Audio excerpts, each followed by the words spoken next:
Hi guys, welcome back to the That's So Fish podcast. I'm your host, Elizabeth Barrios, and in today's episode, we will be reviewing my creative critical reflection questions for question 1 and question 2. Now let's get started. Question 1. How do your products use or challenge conventions, and how do they represent social groups or issues?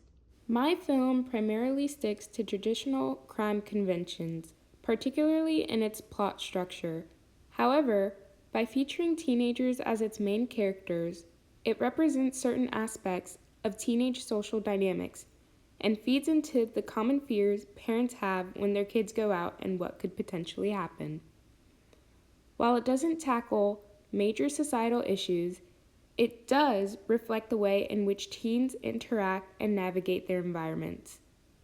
That said, my project has the potential to challenge conventions related to social groups, especially in how teenage victims are portrayed in crime narratives.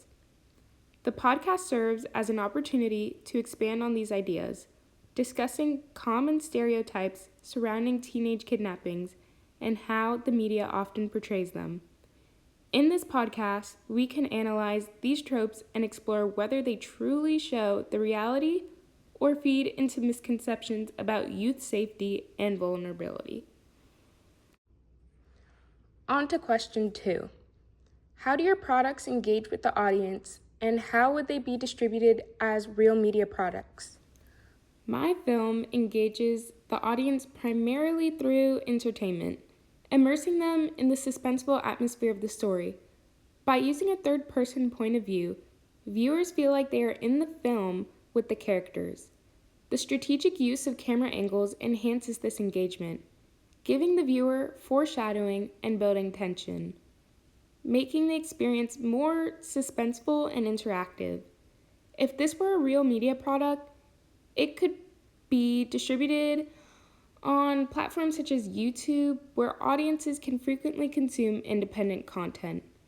Additionally, submitting it to film festivals would be a great way to gain exposure, as these events often showcase small independent productions like ours. These platforms would also be a cheap way to promote our product. And that's all we have for today. Thank you guys again for tuning in to the That's So Fish podcast. See you next week.